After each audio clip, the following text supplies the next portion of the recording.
Bonjour les amis, j'espère que vous allez bien. Une nouvelle chronique optimiste aujourd'hui avec quelqu'un, vous allez découvrir, de très inspirant, très motivant et qui va nous donner à tous beaucoup de leçons.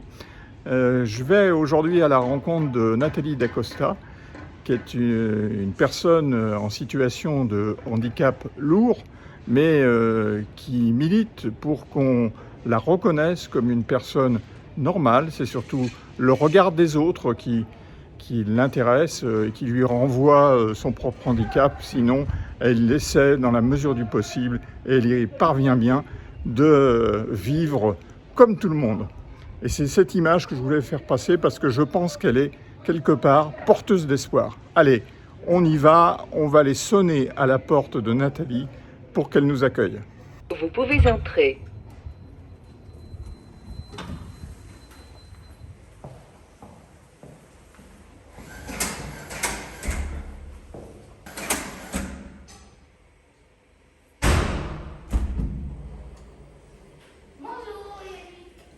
Bonjour Nathalie, écoute, je suis ravi d'arriver chez toi. Ravi de te rencontrer parce que tu fais partie des personnes que j'avais envie d'inviter depuis le début dans ces chroniques optimistes parce que je te suis sur Facebook. Tu es quelqu'un qui est dans une situation quand même difficile et malgré tout, tu gardes une certaine joie de vivre, un optimisme. À quoi tu tiens ça? À vrai dire, je ne sais pas vraiment. Mais ce que je sais, quand je suis née, mes parents avaient dit que. Les médecins avaient dit à mes parents que je ne vivrais pas au-delà de 4 ans. Donc, je savais toujours depuis très tôt que j'allais peut-être pas vivre. Et je voulais toujours profiter de la vie et de sourire à la vie. Parce que si je suis encore en vie aujourd'hui, je suis hyper heureux, quoi. Alors depuis 4 ans, et tu as quel âge aujourd'hui, on peut le dire, non? Oui, je vais bientôt avoir 47 ans. Ah oui, donc Oui, c'est quand même un beau message d'espoir, parce que là, tu as largement dépassé ce qui était prévu au départ. Alors, je sais que tu te bats beaucoup pour les personnes qui sont en situation de handicap. Tu as créé une association, je crois. Oui, on a créé avec mon conjoint et des amis une association qui s'appelle En Dynamique. Et le but, c'est de bien vivre ensemble. Donc, on fait des sorties un peu parapente, des sorties qu'on ne proposerait pas parce qu'on a souvent des handicaps lourds. Et que ce soit associatif ou structure, on n'ose pas de nous proposer par peur de la sécurité, de plein de choses. Et du coup, moi, voilà, c'est pas parce qu'on est handicapé qu'on n'aime pas le sport en association. Même si on a un handicap lourd, on a envie donc on fait du 5 traîneau, du parapente. Mais bien sûr, on fait des sorties plus cool, restaurants, quand c'est ouvert. C'était une autre époque, ça. Mais je t'ai vu faire, par exemple, de la course à pied, enfin, oui. pas avec tes pieds, mais... Avec les roues. Avec des roues, en Joliette, hein, c'est ça? Ouais, tu as fait ça, ouais. Ouais. Je pense que c'est dépasser d'autres limites. Quand on est un homme vaillant de handicap, on veut toujours faire plus et dépasser ses limites. Et quand on a une maladie, on a encore plus envie de montrer aux autres qu'on peut faire mieux que les autres. Et aujourd'hui, tu te bats au quotidien parce que la situation des personnes justement qui sont dans ton cas est extrêmement difficile en France. Hein. Il y a pourtant des lois qui nous protègent, un certain nombre de choses et c'est loin d'être réglé. C'est souvent de la mauvaise volonté de la part des personnes qui construisent des bâtiments. Donc tu interviens à quel niveau? Parce que je sais que hier, par exemple, tu étais dans des établissements scolaires. Alors, à quel niveau tu interviens? J'essaie de sensibiliser les plus jeunes. Je pense que c'est les enfants qui vont pouvoir dire aux parents de faire attention à nous. Parce que les enfants, eux, ils n'ont pas ni de tabou et eux, ils ne voient pas, pour eux, je suis en fauteuil, mais je suis comme eux. Hein. Ils n'ont pas... C'est surtout à partir de 15 ans où on voit le regard changer. mais les petits. Et je pense en faisant de la sensibilisation auprès des enfants, on pourra sensibiliser les parents et l'aide des adultes notamment. À Beaufort, où un enfant a dit à sa maman, pense au fauteuil pour ouvrir ton magasin. Oui, parce que c'est souvent pour aller faire ses courses que c'est compliqué. Ouais, et voilà. Et c'est vrai qu'aujourd'hui, la politique, c'est un peu au niveau de l'accès pour nous, que ce soit l'accès dans les commerces, mais l'accès à l'école encore. En France, des enfants handicapés non scolarisés parce qu'ils sont en manque d'auxiliaires de vie, notamment à VS. Certains sont au Capucin parce qu'ils n'ont pas de logement adapté ou n'ont pas de médecin traitant qui veut les suivre à domicile. Parce qu'on est dans un système où c'est l'argent qui compte. Ah, bien sûr, hein, ça compte pour tout le monde. Sauf qu'à un moment, nous, on n'est plus rentable. Oui, vous êtes quelque part, excuse-moi du mot, mais un peu délaissé pour compte. Ouais, quoi. voilà. Il faut appeler un chat un chat. Voilà, ouais. Dans une société du beau et du paraître, c'est toujours un peu compliqué. Et donc toi, c'est ta motivation première. Tu te bats pour ça. Tu te bats par l'exemple, en fait. Et aussi, pour aussi redonner la parole de personnes handicapées, il y a énormément d'associations. Sauf que c'est souvent des personnes valides qui parlent à notre place. Ah, bien sûr, c'est aucun cas une critique, et heureusement qu'ils sont là. Mais je pense aussi que si on veut faire avancer, ça peut-être à nous de se mettre en handicap ou malade, d'aller, de monter au front auprès de nos mairies, d'avoir des instants, si on peut être dans un parti politique, pourquoi pas, pour faire bouger les choses. Parce que c'est à nous.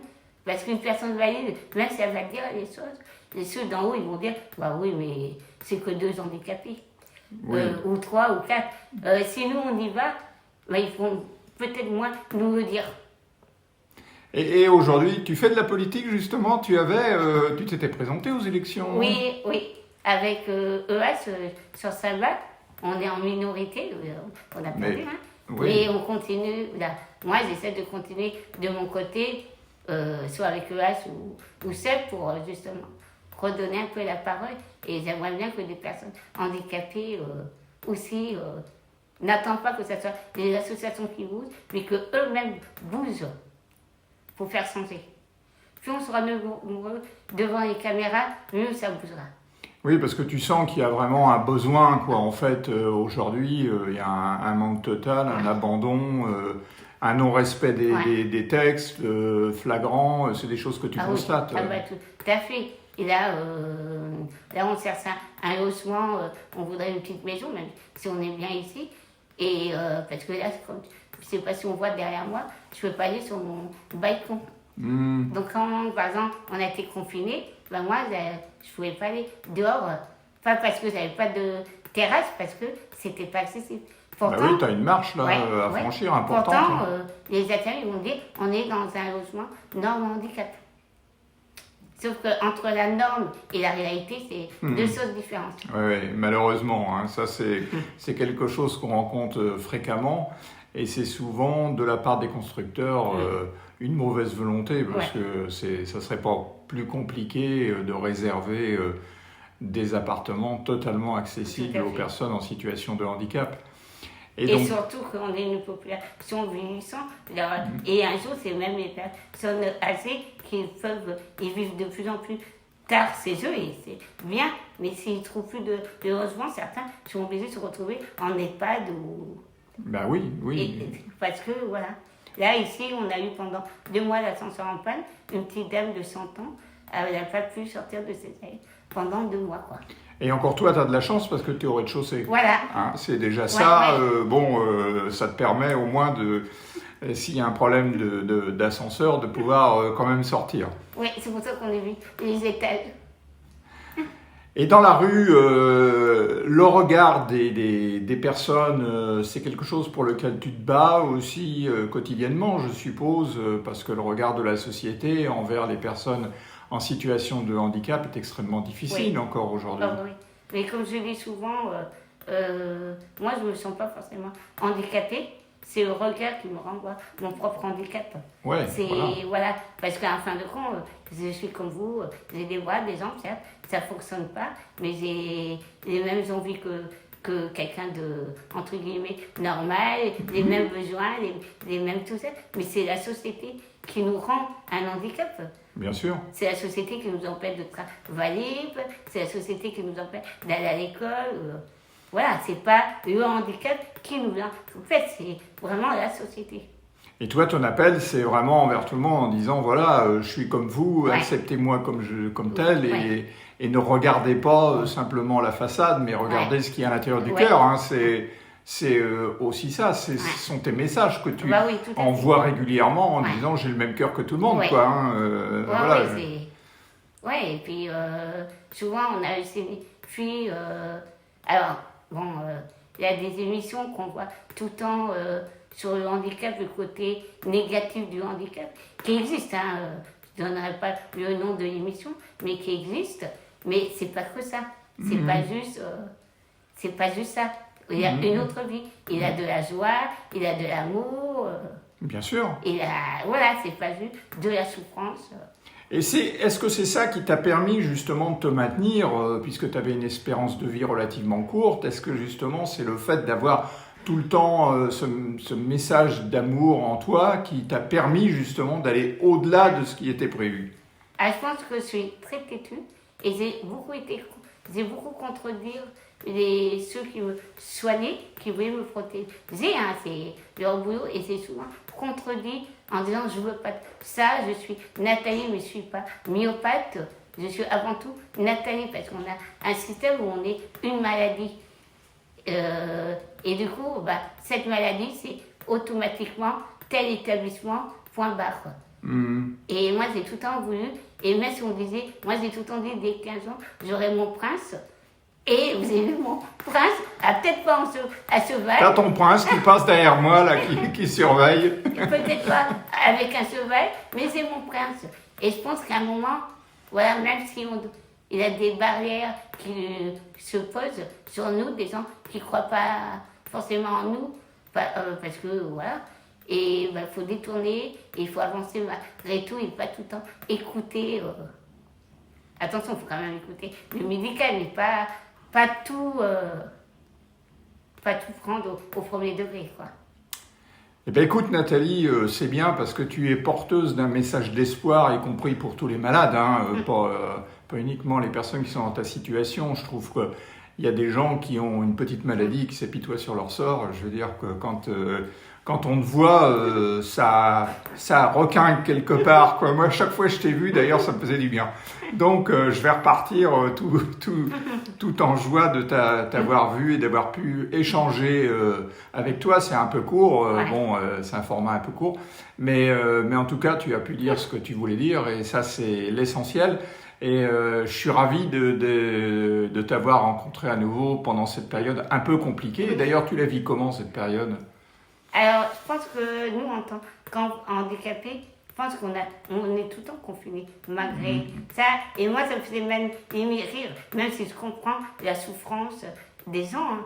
Mais c'est ce que nous, on vit toute l'année, d'être confinés, pas à ce point comme le premier, mais des fois, on ne peut pas aller aux accès parce que manque d'accessibilité. Certains sont dans des centres d'hôpital pendant des mois et des mois, qui sont aussi confinés. Moi, je suis restée 1 an à l'hôpital. Et ouais, quoi. Quand on a une maladie ou un handicap, on est malheureusement confiné. Et des fois, on nous interdit des accès au cinéma parce que manque d'accessibilité. Bien sûr. Donc, on est nous-mêmes confinés. Donc, des fois, ça me faisait rire quand les gens pleuraient parce que même si c'est dur en ce moment, eux, ça reviendra à la normale, du moins. Oui. J'espère. Oui, ça reviendra à la normale, mais nous, on sera toujours confinés. Bien sûr. Merci pour cet entretien qui, je pense, apportera beaucoup de choses. À bientôt, Nathalie. À bientôt et merci. Bon, alors vous avez vu, avec sa hargne et sa joie de vivre, Nathalie nous donne une bonne leçon à tous et j'espère que vous retiendrez ça. Et que vous aurez maintenant un autre regard sur le handicap. C'est tout le vœu que je formule dans cette chronique. Moi, pour ce qui me concerne, écoutez, je vous retrouve la semaine prochaine avec un ou une nouvelle invitée. Vous pouvez m'envoyer des messages sur les réseaux sociaux. Les adresses s'affichent comme d'habitude juste en bas de l'écran. N'hésitez pas à me faire passer des messages, à m'envoyer des messages privés, à m'interroger, à me dire si ça vous plaît ou si vous voudriez voir certaines personnes de votre entourage participer à ces chroniques. On peut le faire sur place ou de manière éloignée en distanciel via Skype. En attendant, je vous souhaite à tous une bonne semaine. Portez-vous bien les amis.